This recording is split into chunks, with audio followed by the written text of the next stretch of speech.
কেতন বিশাল আগরওয়াল মহারাষ্ট্রের পুনে শহরের বিশাল বড়লোক রিয়েল এস্টেটের ছেলে এই কেতন ২৬ বছর বয়সেই সে তার বাবার বিজনেসের চিফ মার্কেটিং অফিসার হয়ে উঠেছিল। পড়াশোনা নিয়ে ভীষণ সিরিয়াস এবং বিদেশ থেকে ডিগ্রি অর্জন করে কেতন। আসলে তার বাবার ব্যবসা এগিয়ে নিয়ে যাওয়ার অনেক ইচ্ছে ছিল। অন্যদিকে ক্লাস 12 ফেল শ্রিয়া গোয়েল, কিন্তু তাদেরও পারিবারিক ড্রাই ফ্রুটসের ব্যবসা। তারাও টাকা পয়সার দিকে নেহাতি কম নয়। আগরওয়ালদের সাথে গোয়েলদের সম্পর্ক আত্মীয় স্বজনের মারফতই হয়। কেতনকে বিয়ে দেওয়ার জন্য গত বছর থেকেই তার পরিবার সম্বন্ধ খুঁজতে থাকে।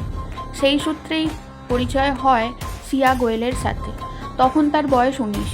তাই পারিবারিকভাবে ঠিক হয় গত বছর, মানে এই বছর 2026-এ তাদের বিয়ে দেওয়া হবে। তাই প্ল্যান অনুযায়ী এই বছর ফেব্রুয়ারি মাসে তাদের এঙ্গেজমেন্টও হয়। শুরু থেকেই কেতনের খুব ভালো লেগেছিল শ্রিয়াকে।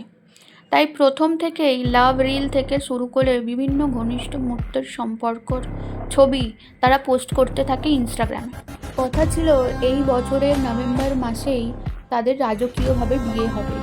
তার জন্য আগে থেকেই উদয়পুরে হোটেল থেকে শুরু করে আত্মীয় স্বজনদের জন্য প্রাইভেট জেট সমস্ত কিছুরই অ্যারেঞ্জমেন্ট করে রাখা হয়েছিল। তাহলে এত তোড়জোড়, দুজনের এত ছবি সোশ্যাল মিডিয়াতে, হবু বরকে নিয়ে রীতিমতো সমস্ত পর্যায়ের ছবি শ্রিয়া পোস্ট করতো তার সোশ্যাল মিডিয়া হ্যান্ডেলে।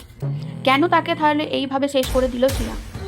জানার জন্য আমাদের জানতে হবে ওই 20 বছর বয়সী মেয়ের পারফেক্ট প্ল্যান।